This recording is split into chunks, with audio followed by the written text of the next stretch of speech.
Evening, everybody. You're back with your boy D Mac. Let's go. So let's talk.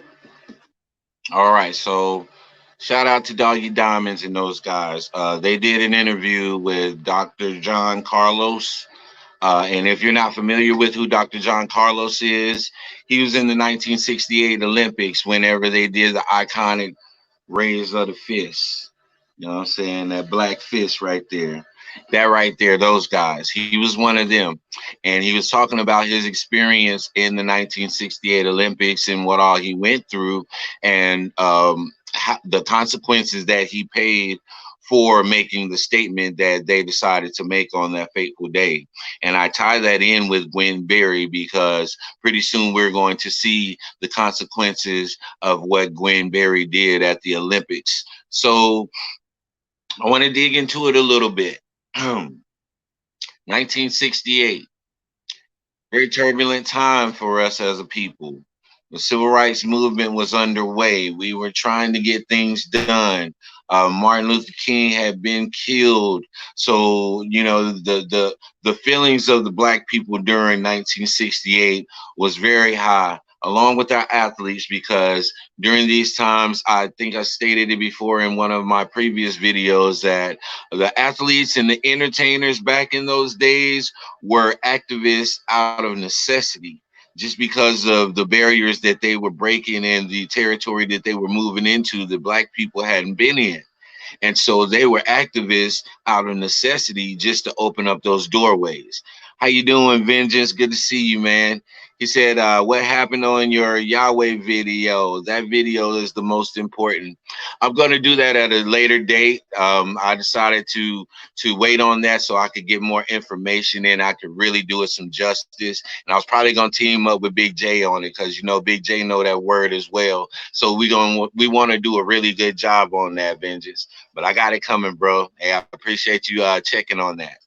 Um, but I was wanting to talk about Dr. John Carlos because he brought up some very good points about when he was, yeah, much love to you, brother. When he was in the Olympics, and you know, the thing that struck me the most is that the thing that Dr. John Carlos was fighting for and that they were speaking out about and that they were acting out about during these Olympics is the same exact thing that Gwen Berry is speaking out and acting out about to this very day. So that shows me in itself that it was necessary for them to do what they did. And we haven't made much progress since 1968. So how many years is that? 68, 78, 88, 98, 2008, 2018. Then we're at 2000. So that's over 50 years. 50 years later, and we still have the same cry, the black fist, the empowerment, and we want our rights. The same thing we've been crying for since 1619. Here it is. This event took place in 68, and we're still doing it today because there's been no progress made. So where are we going to go from here? What is it going to take in order for people to understand? Because now what the Olympics Committee has done, instead of supporting the cry of the people and the statement that is being made to come to a resolution, they decided to ban anything with BLM on it at the Olympics. Wow, that's a statement to make. So they don't want another 1968 incident. They don't want another Gwen Berry incident to take place and show the discontent that the people have with their country. Why? Because that's going to inspire other people from other countries to start speaking out about their government and to start showing their discontent for their government. This is going to be a chain reaction, a ripple effect that takes effect and goes all the way across the world. That's why they don't want anything spoken about BLM at the Olympics. That's why they're going to come down on Gwen Berry very hard because they want people to know that they're not going to allow them to promote what they consider riotous behavior or traitorous behavior. because you are there representing your country. And this is the thing that they threw out about Gwen Berry, and they thought this was going to be their selling point. Well, she understood that she's going there to represent the United States, and she knows that they were going to play the national anthem. True indeed. She probably did know every last bit of this because that is protocol with the Olympics.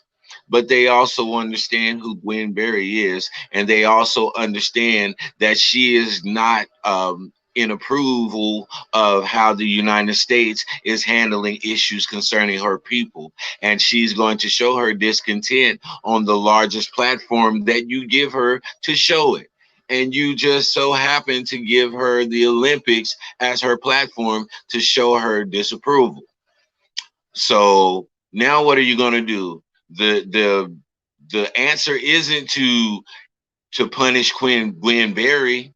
That's not the answer, because you're still going to have athletes that are going to be disapproving of what's going on with the American government, but they're still going to dominate in their area, and they're still going to qualify to go to the Olympics because you can't stop it. Just like Dr.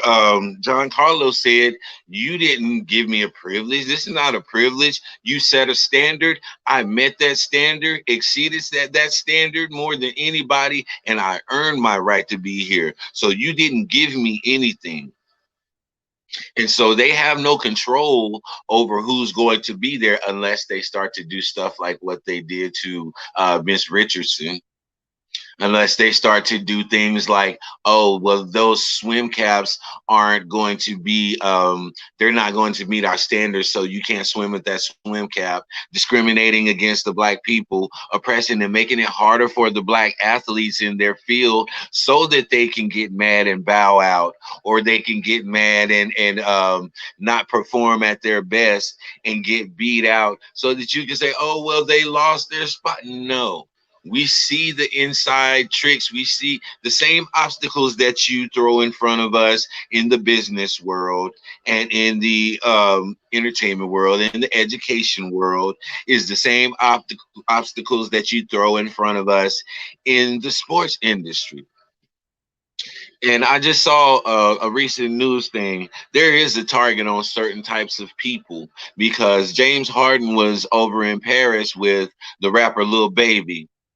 They got pulled over by the police.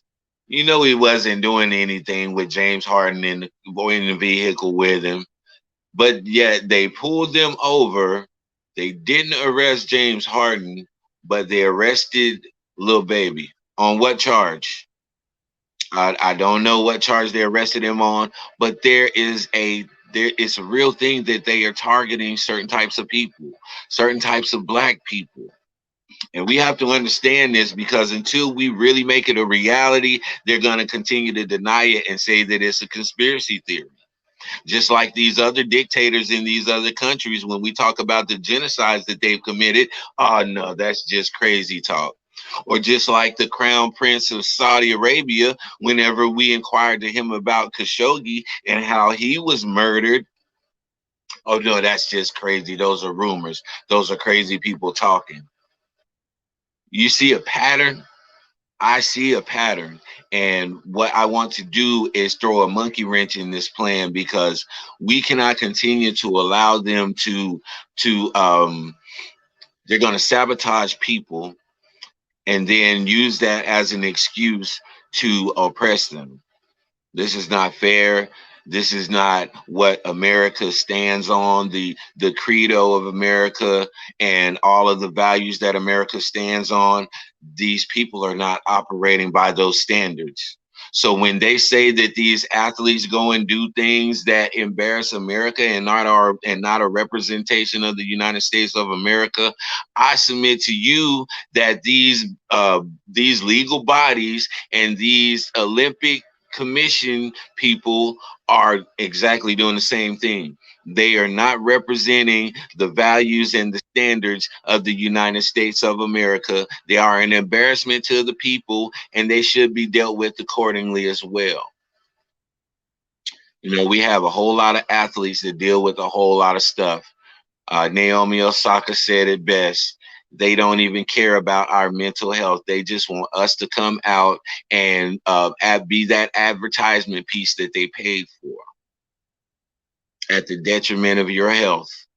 They don't care. And so, people, I want you to look at this Olympics. They need to be boycotted.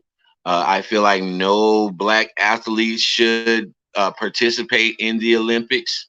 And we should continue to boycott any industry that is not going to look at us as an equal and treat us as an equal, but they'll be willing to benefit off of our likeness and our abilities in their little games and stuff. We're not going to continue to allow them to make money off of us while they oppress us.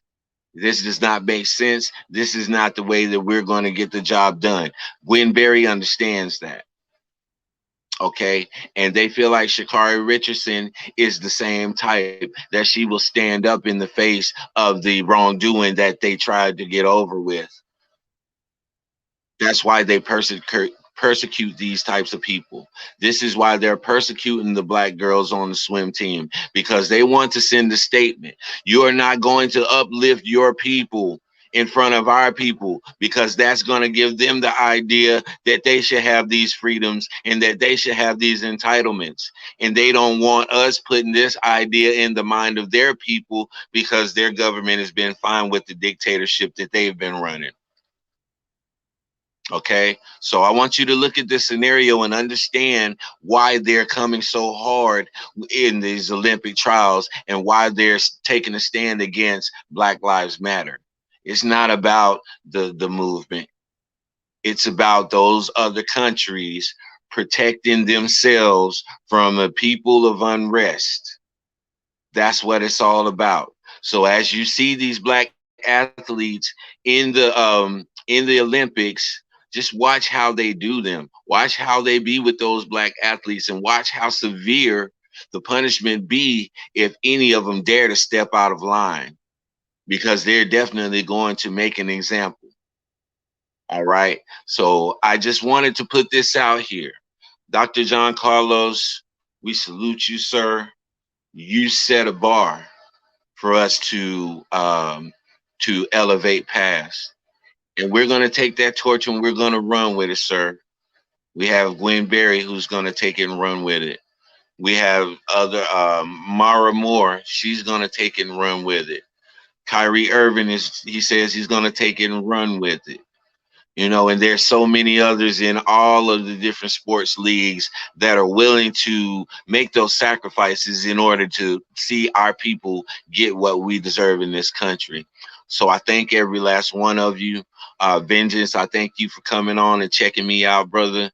Much love to you, and much love to everybody who's going to see this in a little while whenever you settle in. This is your boy D Mac. I'm always looking for solutions to a problem. Like I always say, sticks and stones will break your bones, but the word can always heal you. I'm out.